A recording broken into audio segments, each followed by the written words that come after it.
So you turn them into council holders. We've got the weight. Yes. We're ready to go at last. Thank you for waiting. Welcome tonight to our talk about a well-established, I think we could easily call it, club in Stratford called Shakespeare Club. For some reason that escapes me. Tonight we've got Margaret, who is the Stratford Society's planning officer, telling us a little bit about the South Warwickshire local plan. So I call it SWLP. There you go, that's just me. At the back, before I forget, we have books from Stratford Society and the Shakespeare Club. Yeah, there you are. Thank you, Ellie. And we also, just a bit of interest, we have some medals that were given out to the pupils at the board school back in the ancient days. And it isn't a medal that I could ever have had, because on it says, never absent, never late. So they must have been really keen, the people who had these. So we've got a few more at the back there, so just have a look, because they are really lovely things. Okay, so I'll let Margaret speak, and then I shall introduce the speakers, and then we'll get to go. Right. Good evening, ladies and gentlemen. At our last committee meeting of the Society, we thought that perhaps we ought to tell you a little bit about what we're doing between the talks. We're not just about talks, we're a charity. We have a role, which is to protect the heritage of Stratford. And so we thought, you might like, just for 5 minutes, to hear a little bit about what's going on. So I'm afraid I drew the short straw, and I'm starting this off. Just telling you a little bit about the South Warwickshire local plan, because that is so current. So if you'll excuse me, I'll read my notes. It's a bit awkward, this is about. As you'll have seen, the government has announced its commitment to increase the rate of house building with the aim of reaching 1.5 new homes across the country by 2050. The Stratford District Council, the SDC, and the Warwickshire District Council have been working together for some time on a new local plan. But since the change of government, they've had to radically rethink this in order to accommodate the revised numbers of new homes required to be built in our area. They described the local plan as a long-term spatial strategy for housing, jobs, infrastructure and climate change. The latest consultation document was launched on the 10th of January with a closing date of the 9th of March. You may have seen a letter in the Stratford Herald from George Croucher, the deputy leader of the SDC and portfolio holder for planning and development, urging residents of Stratford and district to get involved with this. The document can be found on www.southwarwickshire.org.uk/SWLP. If anybody wants me to repeat that at the end of the talk, just come up to me. On a number of occasions, the Stratford Herald has set out very clearly the main points of the consultation document. In essence, it lists 12 areas as possible sites for major development within the Stratford district. But it must be emphasised that it's expected that only 2 of these will be required. The question is, which 2? As an aside, I've pointed out both to the District Council and to the Stratford Herald that the accompanying map is inaccurate, since it misrepresents the motorway system within the district. The M40 doesn't join the M5, and the M42 isn't shown at all. I'm still waiting to see a corrected version of the map. The Stratford Society is recognised as a stakeholder in local plan consultations and has been involved in earlier rounds. Once again, we shall be submitting a statement of our views, emphasising the importance of looking beyond the siting of houses solely and giving consideration to the infrastructure required to make any new community viable. This includes transport systems, local employment opportunities to avoid the need for commuting, schools, primary and secondary, medical facilities, shops, etc. We see too little of this in recent housing developments. And of course, being the Stratford Society, which aims to protect the heritage of our historic market town, we want to ensure that our heritage assets and open spaces are protected. So I urge you to get involved by responding to the Council's website, and if you have views you'd like to see included in the Stratford Society's response, send these to us. But may I remind you that time is fairly short, with consultation closing on the 9th of March. Thank you very much. Thank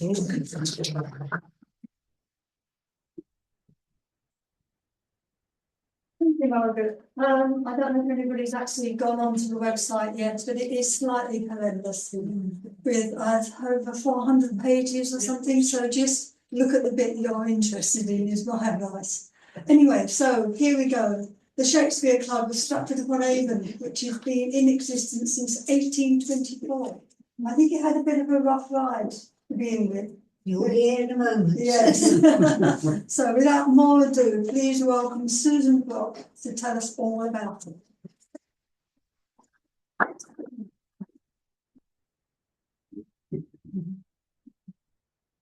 Hello. This is actually a presentation by Sylvia Morris and Susan Block. Unfortunately, Sylvia Morris has no voice. So I'm the ventriloquist dummy for part of this, at least.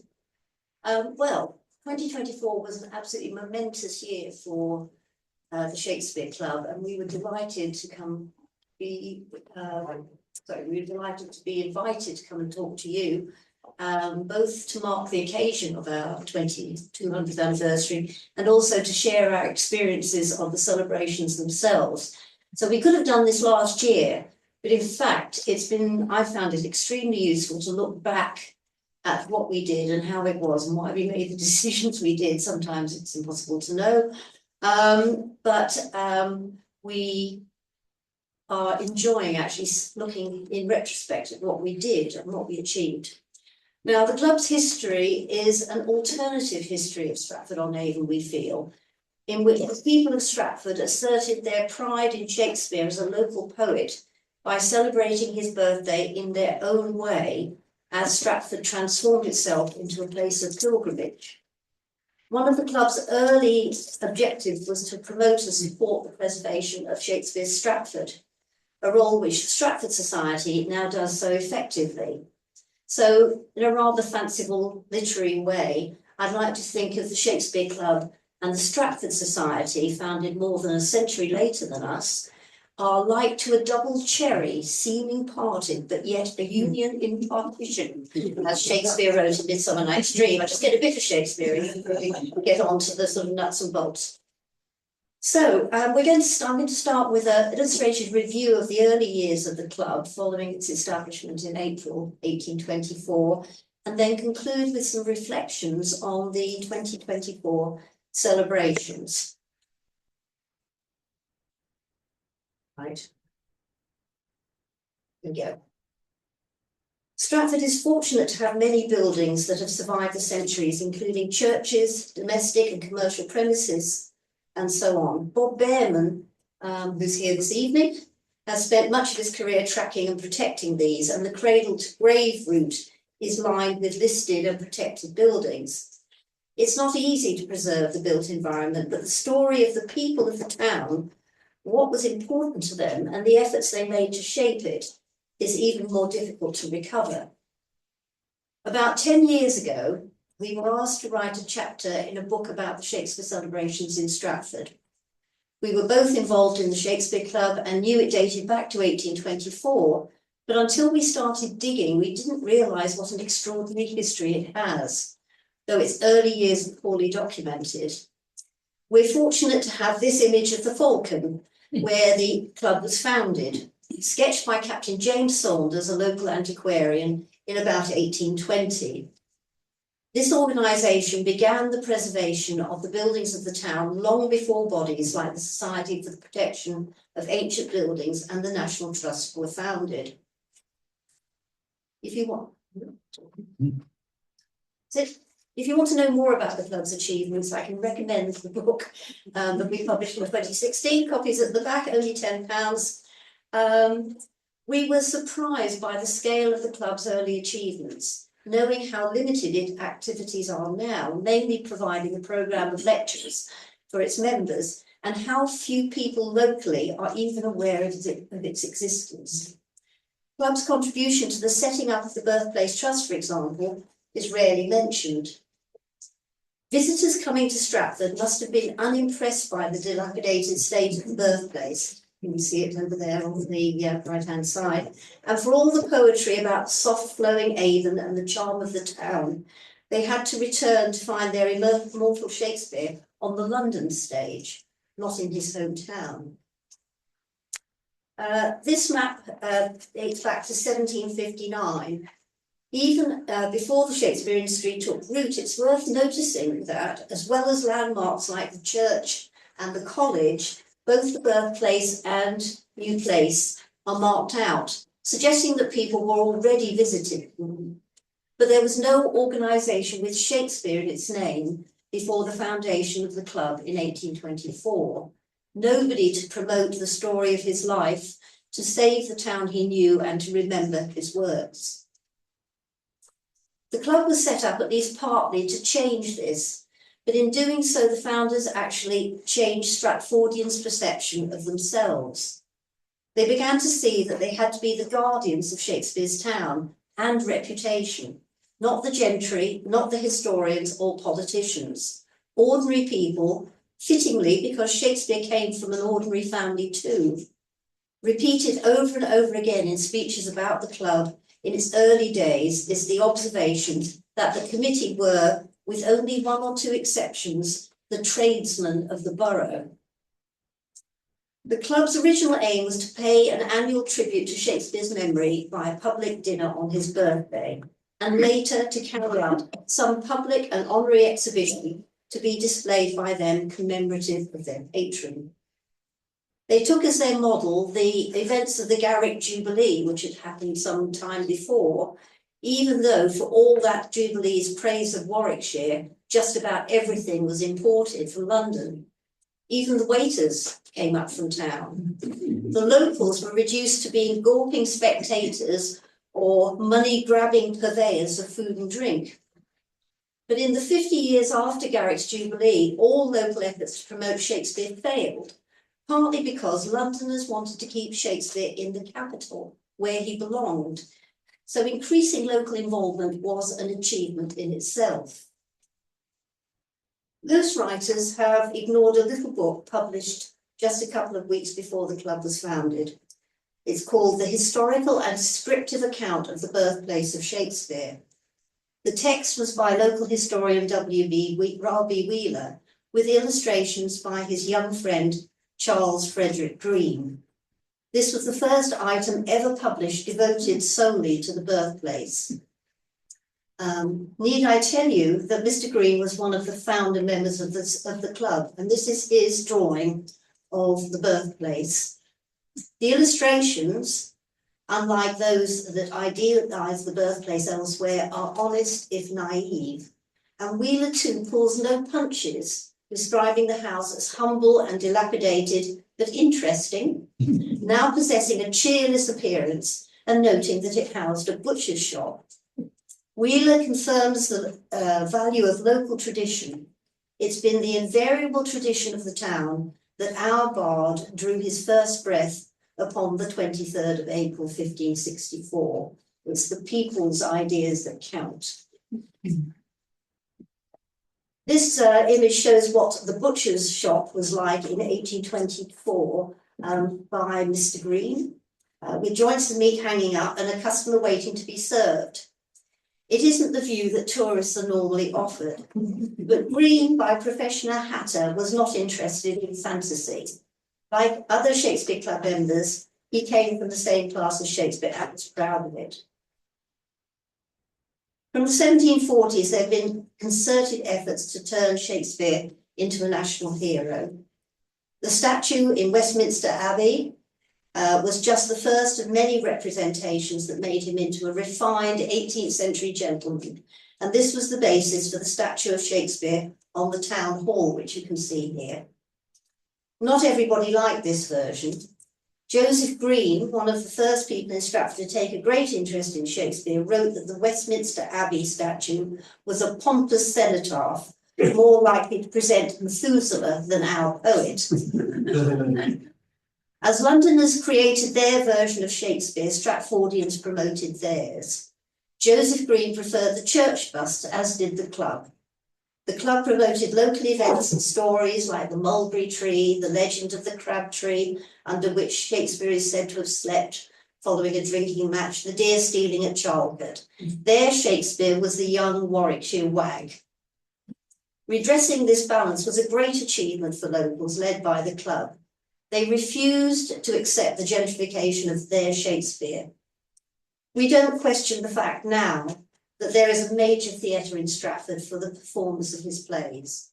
There is a centre for the study of his works, that his birthday should be celebrated by people the world over by coming to Stratford, that documents, rare books and museum objects relating to Shakespeare in Stratford were all being collected and kept in Stratford long before county records offices and local museums were established.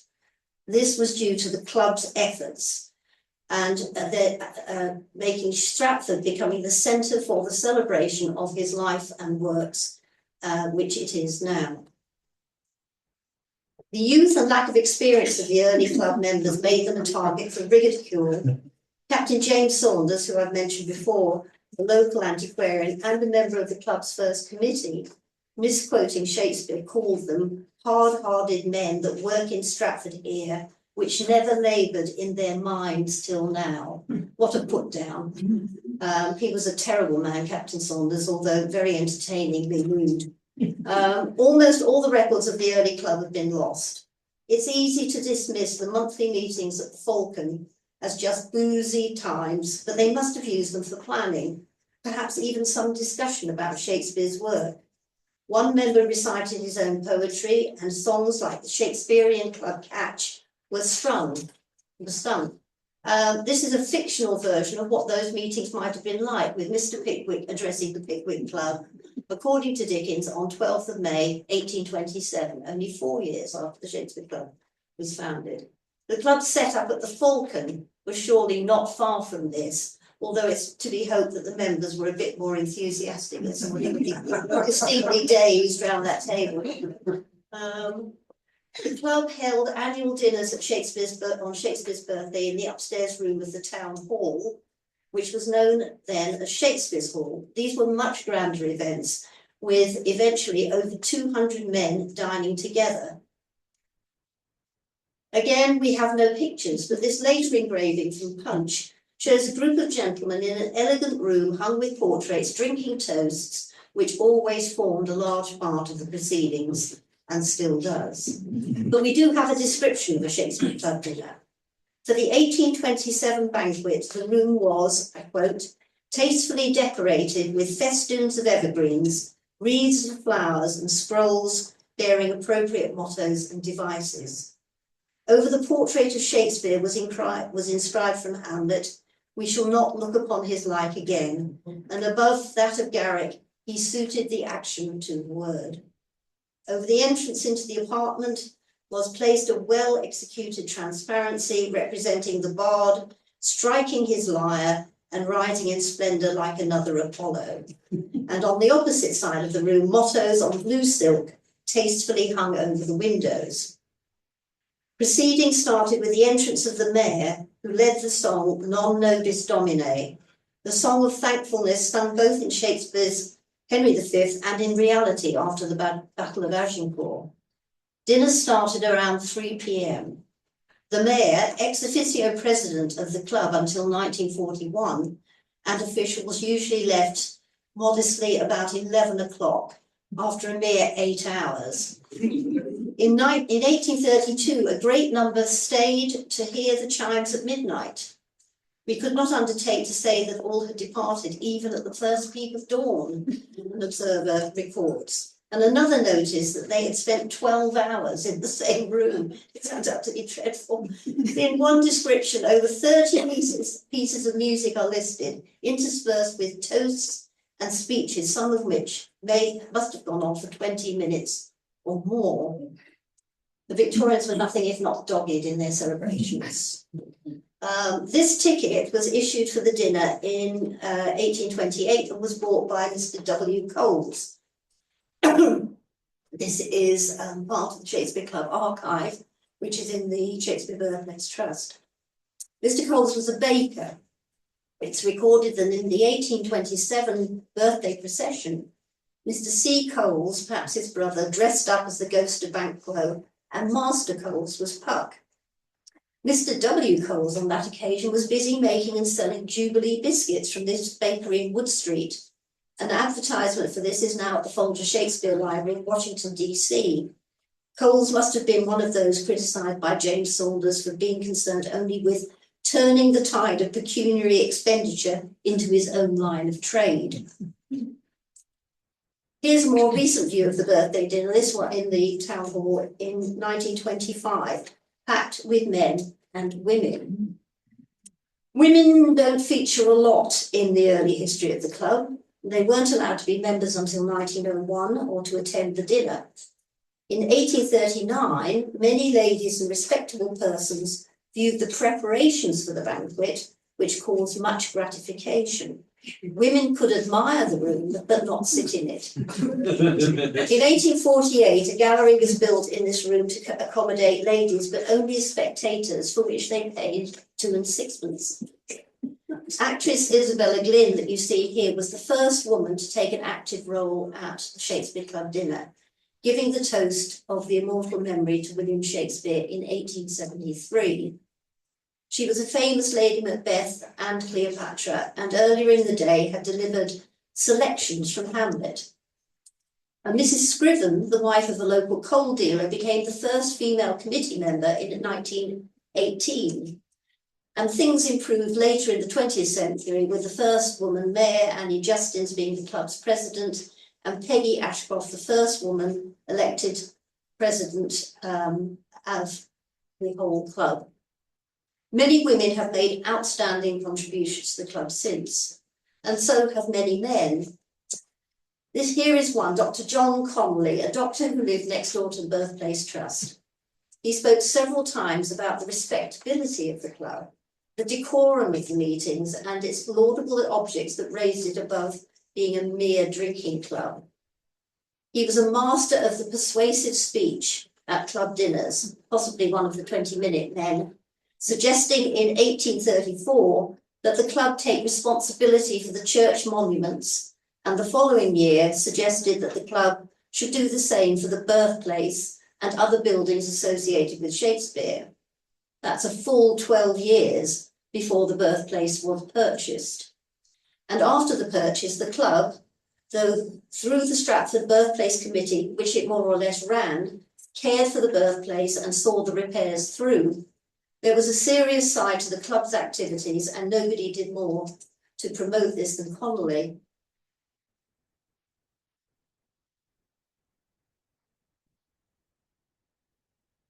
You just press a space bar.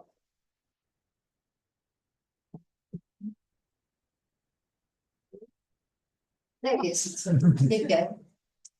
So this is the other side of the coin for Mr. Connolly, and promotes that idea of a club that was full of good cheer and celebration. One element of the club's history that we didn't look at when we were researching our book was the importance of music and song. And we've redressed the balance somewhat by an article in the Souvenir bicentenary booklet, again on sale at the back at a modest £5. We know about the music principally through the notebooks of James Saunders, but also because there are published references. The club wanted its own music right from the start. In 1826, a new edition of the of the collection of songs written for David Garrett's Jubilee was dedicated to the club. These all had specially composed tunes and words. Some, like the Warwickshire Lad, remain popular and are associated still with birthday. The club always had Mr. James Bissett to sing.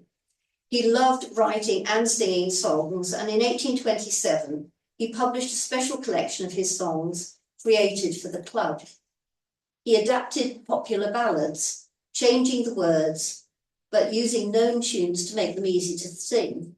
And for several years, the town's Shakespeare lovers were divided, with 2 Shakespeare clubs, each using songs to give them their own identity, like rival football clubs with their own chants.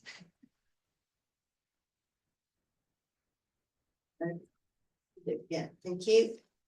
Ballads were sung by everybody. This painting by Rowlandson from the early 1820s shows a poor ballad seller singing to an audience who are learning the tune from her.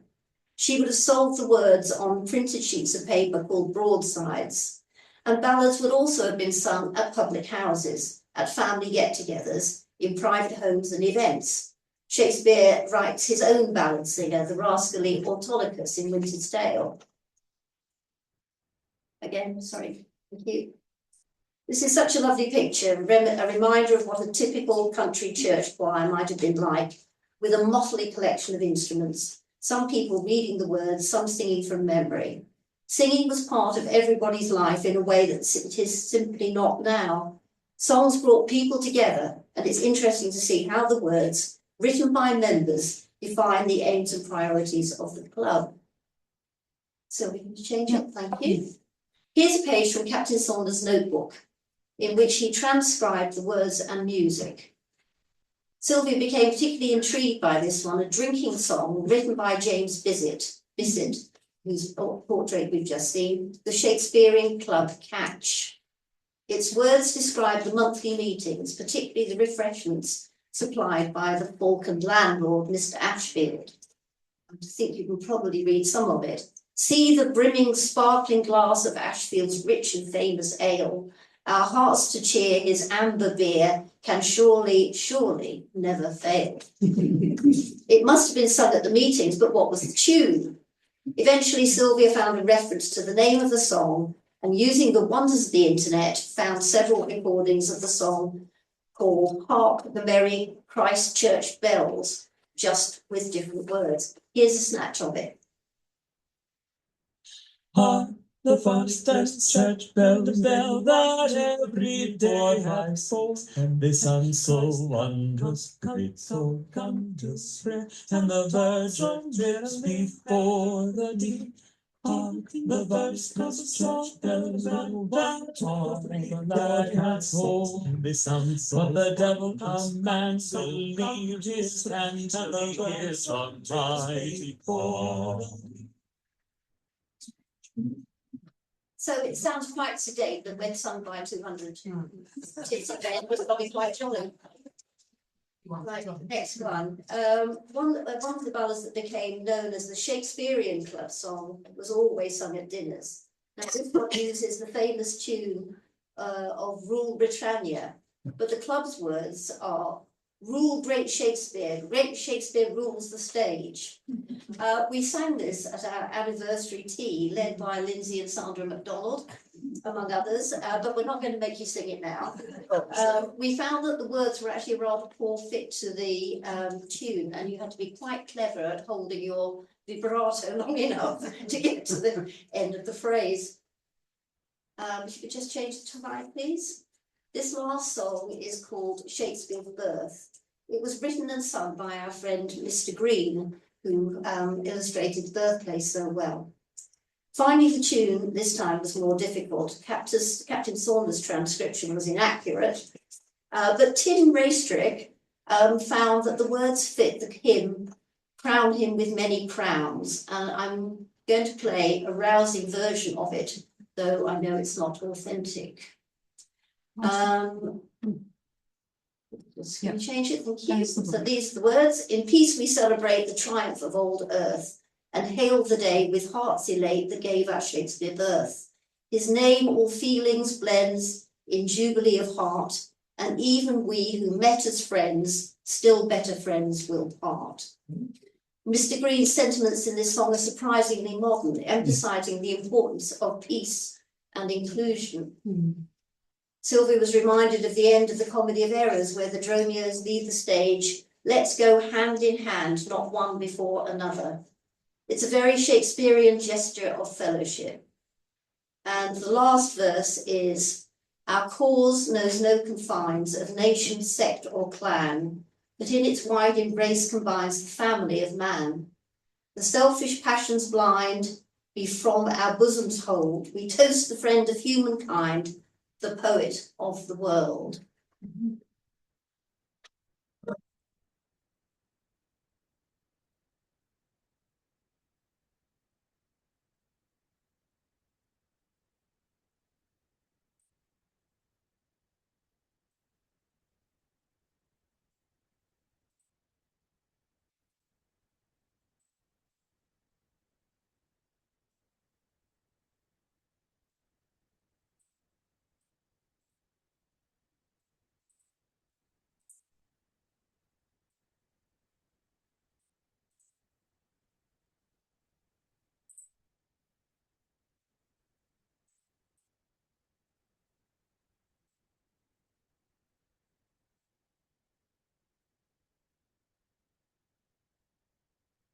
So you can see it's a sort of easy to sing sort of ballad. So much for the past. Back to the present. Here we are. The Shakespeare Club at play on its anniversary event. At the end of our history of the Shakespeare Club, we recorded a challenge from our then president, who asked us, what does the club want to be or do on its 200th anniversary? Though we couldn't miss the bicentenary coming towards us, it was not really until the spring of 2023, the year before, that the club started to consider in detail just how to celebrate the occasion, significant for both the club and for Shakespeare in Stratford. There was plenty of precedent, as we've seen. After all, at its foundation in 1824, the Shakespearean Club's first intention was entirely celebration. As then committee chair, I had the rather unoriginal idea that the club might replicate some of the features of these historic events. At the 2024 birthday, the centrepiece of the club's 200th anniversary would be to have, in my mind's eye, the entire membership of the club, about 100 people and their guests walking in the birthday procession. Next slide. This is how it looked in 1911, which was in the heyday of the Shakespeare Club. It had two periods of great success, firstly in the early 19th century and then again in the early 20th century. So we wanted it to be in the procession like this. We wanted to have rosettes, this, and we wanted to have banners like that. The approval of the town celebrations committee would be needed, as was our proposal, that the club should lead the procession, ousting King Edward's School from their prime position held since 1893. Food and drink was high on the list of suggestions, needless to say, again harking back to the foundation of the club at the Falcon Hotel and its tradition of feasts and speeches to mark the birthday each year. This proposal developed into a half-day event for members and distinguished guests, focusing on talks about the history of the club and Stratford in the early 19th century, paralleling, we'd like to think, the speeches made in the past, and with many toasts, but now with a glass of Prosecco and a nice cup of tea. So, representing the more self-conscious literary and academic role of the club in the 21st century, committee member Lindsay MacDonald, of course, suggested an exhibition about the history of the club, and member Sandra MacDonald proposed a limited edition commemorative pamphlet. Committee member Dwayne Dawson argued for an anniversary medal.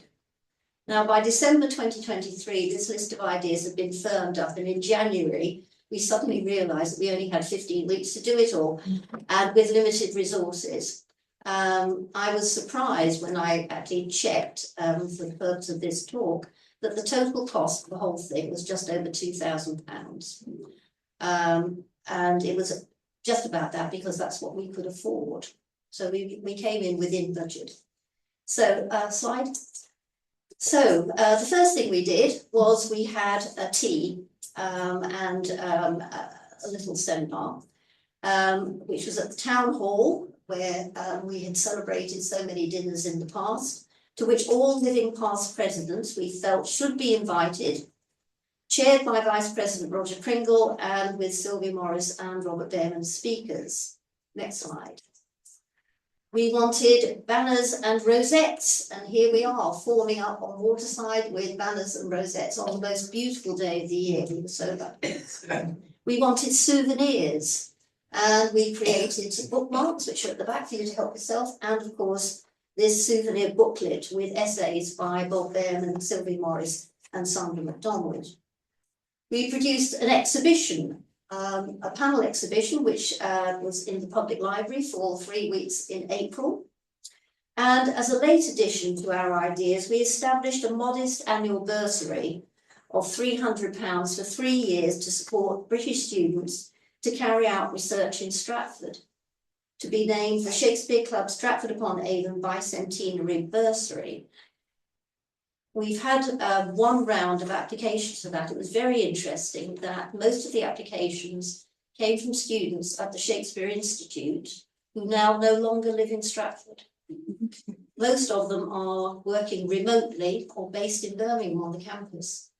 So that has made, I think, a huge difference to the feel of Stratford, certainly for me. We fulfilled all our ambitions except for the commemorative medal, which we might still do. Now, the greatest challenge from my perspective, as trying to coordinate all this, was to attract the interest and attention to this, we felt, was a rather significant event in the history of Stratford. And we also had to persuade our own members.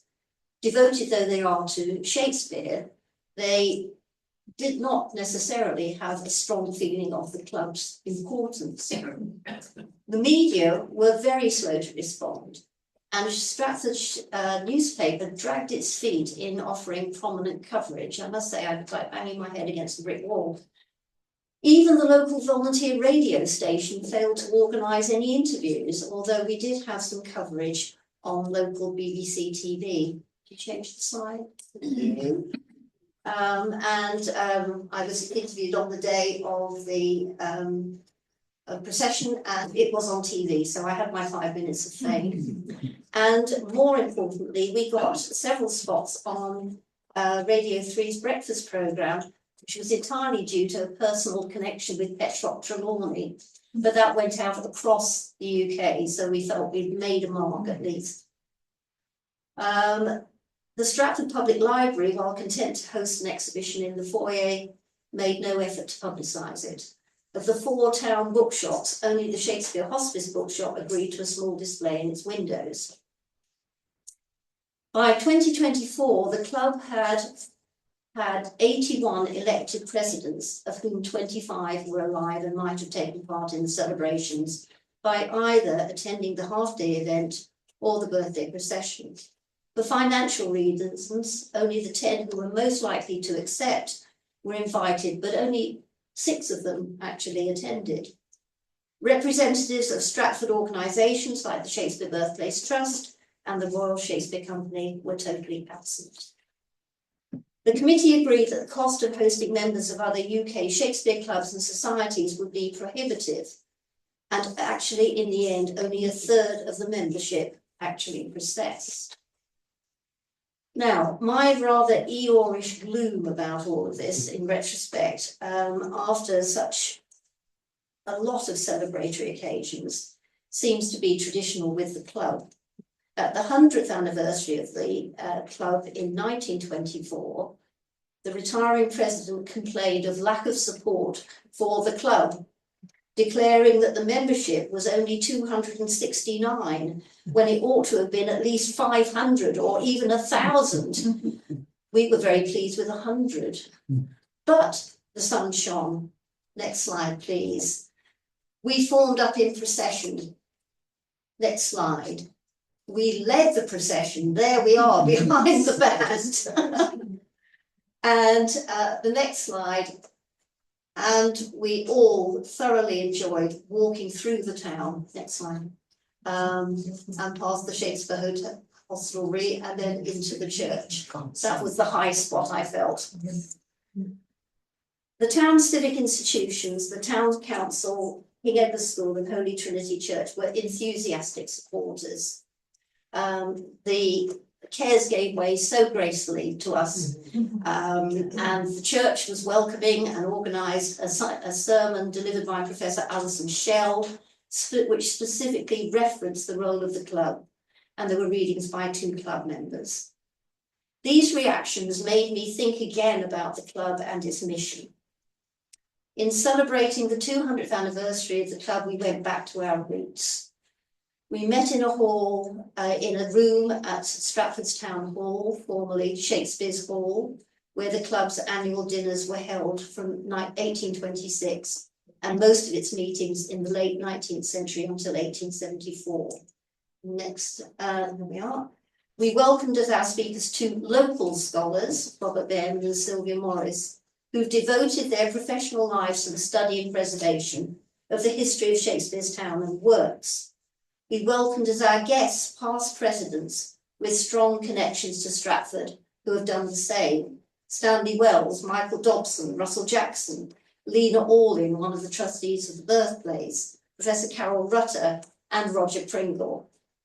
And our own current president, Emma Smith, who charmed us all with her enthusiasm and willingness to take part in everything, even serving the Prosecco for the toast. Next slide. And here she is about to cut the cake. Inevitably, all of the presidents who attended were academics, although the club's custom is to alternate presidents from academia and from the creative arts. Needless to say, academic diaries are rather more pin-downable than actors and directors. Our intention was to celebrate this historic anniversary, which cements the club's position as the oldest Shakespeare club in existence locally, and with the same spirit of good cheer as our founders. The club was founded by some 20 men of Stratford-upon-Avon, as we've heard, mostly from the class to which Shakespeare and his family belonged. And it was founded for the reputation and economic benefit of the town and townspeople. Those early members took determined action which began the transformation of the town into a place of cultural pilgrimage, making it the internationally famous tourist destination of today. Although the club has wide ambitions, these should, in my opinion, lie in the community of Stratford-upon-Avon. We're consistently surprised that the club is so little known in its own town. Mayor Kate Rolfe, when invited to the celebrations, confessed she didn't know anything about the club. So there is always much to do to attract new members and draw attention to ourselves, and for all the right reasons. A new website planned for next year will, we hope, be more interactive and engaging and draw people in who haven't perhaps involved themselves with us before. If opportunity arises, the club does not shy from looking beyond these limits. We've been thinking over the years about the club's role as the Shakespeare Club of the world, an idea which was first proposed in 1894 and revived by Levi Fox, who was club president and, as you know, the director of the Shakespeare Birthplace Trust in 1964. But our focus must be in the town of Shakespeare's birth. Rather than feeling overshadowed by the club's glory days in the first decades of the 19th century, and again in the first half of the 20th century, the club must look forward to the next century with confidence and another party in 2029 to celebrate its 1000th meeting. Has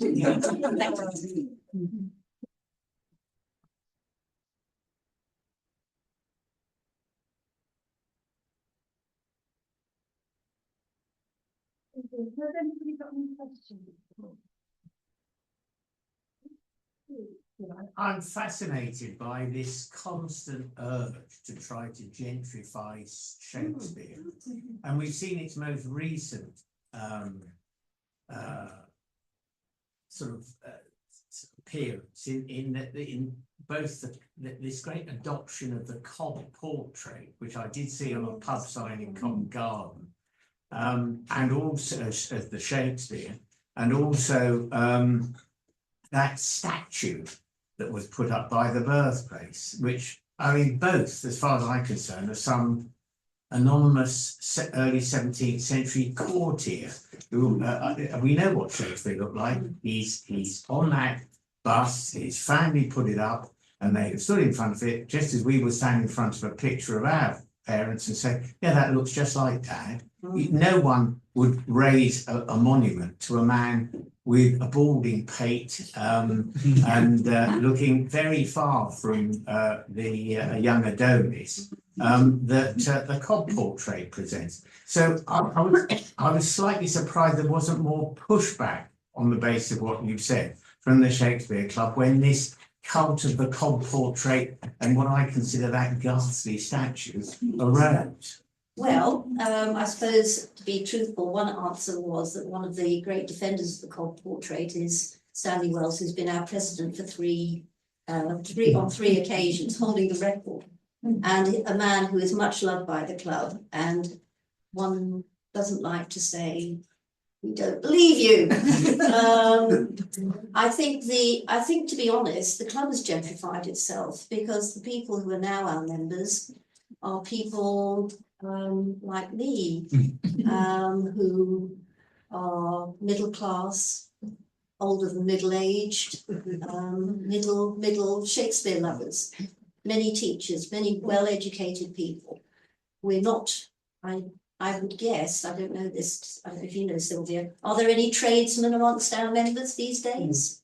Not many. As far as I'm aware. So I think Shakespeare has sort of been gentrified just by the passage of time of society.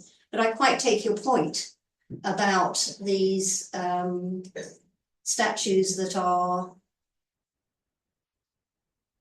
the product of an imagination which is not founded in fact. There's also the statue of young Shakespeare on the Bancroft Gardens. I don't know what you think about that one. Well, not a lot, if the truth be known. That's actually a quite a democratic kind of statue, though, isn't it? You see people taking selfies there, and he's not on a plinth. He's He gets dressed up at Christmas. He gets dressed up at Christmas. I'm sure he does. Quite right. So do you think the Shakespeare Club should be a more militant? No, I don't think militant, but I think it's the centre of expertise and as well-respected individuals. I think that particularly struck me as odd. To be honest, speaking for myself, I feel that the Stratford Society sort of does that for us because you are the experts on the fabric of the town and of how the town should retain its authenticity, if there's any of it left. But you've done that work. And as I say, the club, the Shakespeare Club and the Stratford Society seem to me to be two halves of the same idea going forward. Lindsay.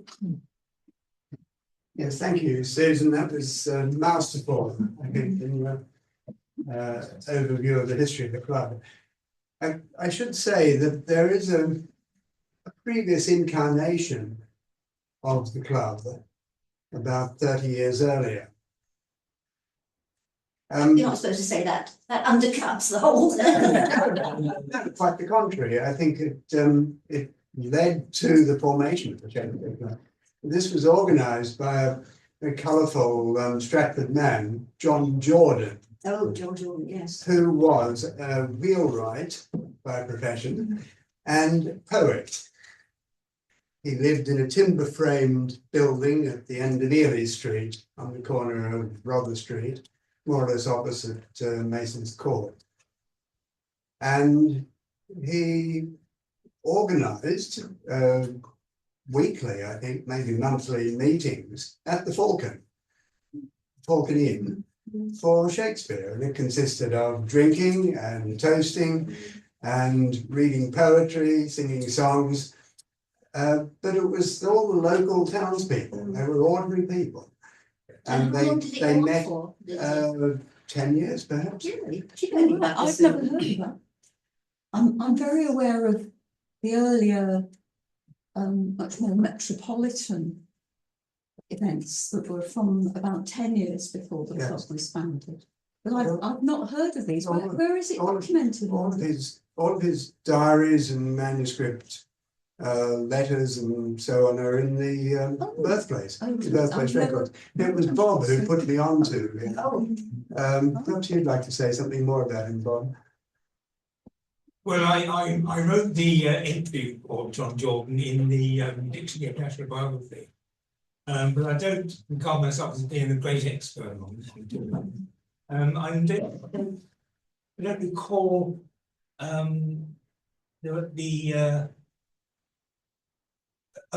lot of documents anyway related to their meetings.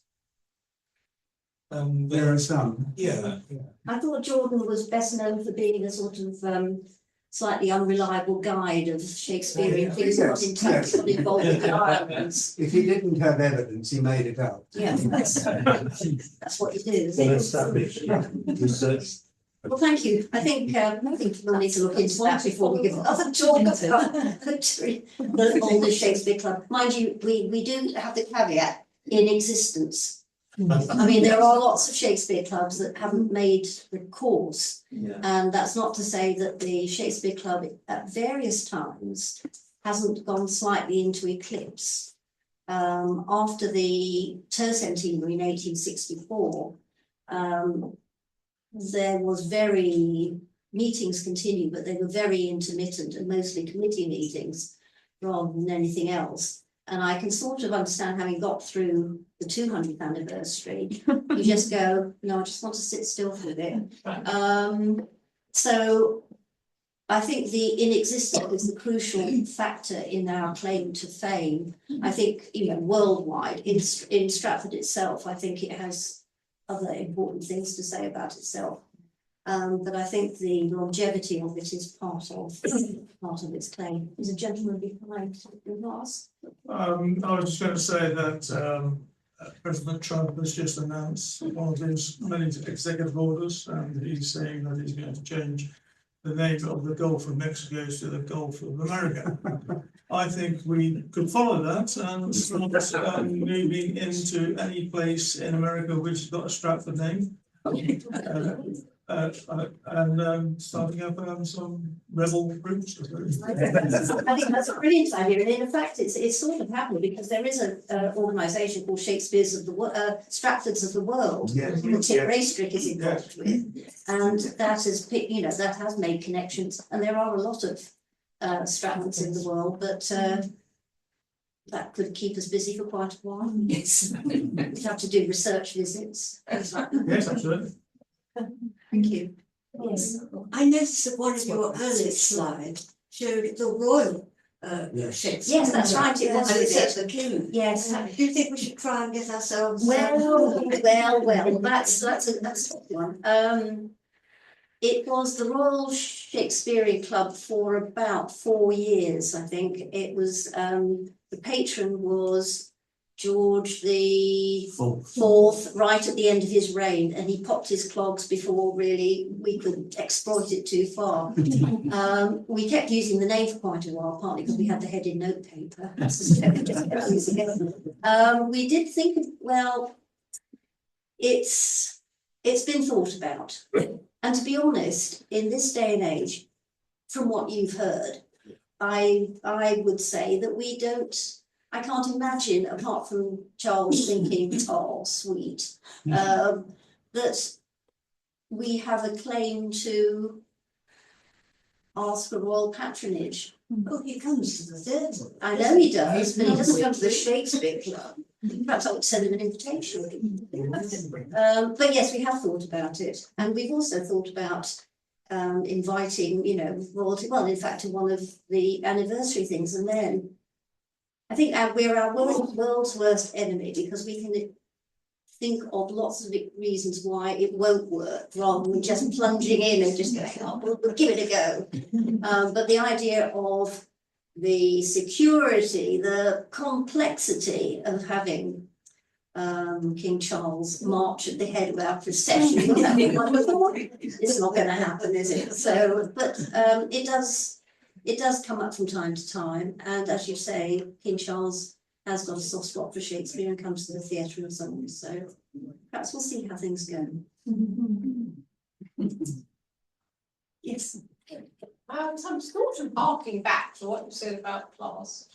And actually, tradesmen are middle class. They are, yes, they are. Yes, you've always been middle class, and I take, that's why I'm putting my hand up now. The association with royalty may not be the best thing if you want to make it more democratic and inclusive. Dare I use that word? Yes, well, we do, and more diverse, you know, the usual things. But more publicity. Well, we try. We try. I think the publicity angle is a difficult one, and we're hoping that the website, now that most people are not looking at posters in windows and so on, we're hoping that the website will draw more people in. Sylvia has a wonderful Shakespeare blog, which sort of serves unofficially as our social end, and we also have a Facebook group. So I think, you know, one of our weaknesses is the age profile of our membership, and what we need is the next generation to come up who are absolutely comfortable with social media and so on to take that forward. And I think, you know, this is a good jumping off point. We're 200 now, let's just off we go into the next century with confidence and hopefully a slightly more ambitious outlook. Any more questions? Yes. Kevin. I think you should honestly have a lot more confidence. I think what you've described is remarkable, and I think that to be continuing something that began in 1824 in the current world is an amazing achievement, and I think that you do have some huge strengths in that Shakespeare is a global brand adopted by anybody and everybody who are trying to make money, because it's seen as hugely democratic. Yes, owned when they want by the toffs, but actually kept going by ordinary people through, just look at Indian education, look at American education, all the English language. In China, they study Shakespeare. Indeed. I mean, China is probably more popular in. And I think, and if you were to look anywhere, if you wanted to, reach into China, reach into India, they're the places that openly value it in a way that we take it for granted. I think, well done you. Well, thank you very much, and I think you're absolutely right, and certainly the Shakespeare Institute is vastly expanding in China, and but they're only new boys on the block. They are only new boys, but you know, even so, you've given their due. But yes, I think that's that idea of spreading out, and of course that is something that you can do now with the internet. It is possible.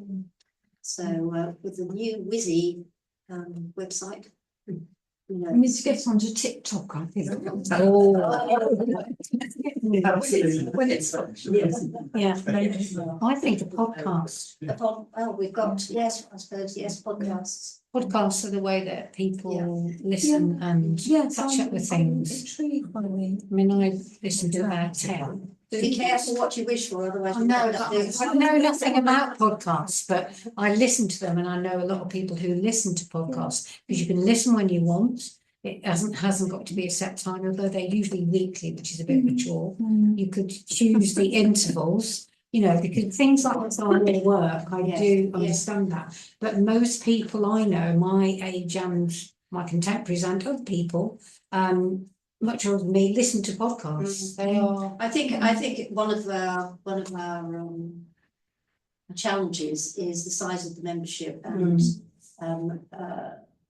members who are keen to do things, To get involved. You know, we've got a good committee and, you know, lots of informed members. It's just getting them in the corner and kicking them until they do something. Yeah. Okay. Oh, that's lovely. Thank you very much. Oh, you know, I Now learn, although I have read your book. Thank you. I now know a lot more about Shakespeare than I did before, which is always positive when you live in the place of somebody's birth, to know, you know, a little bit about them, even though you're not an expert. But that's great. Thank you very much. It's been a pleasure. Don't forget that next month is the food bank, which is totally different, really up to date. We'll learn a lot more about what's going on there. But thank you very much.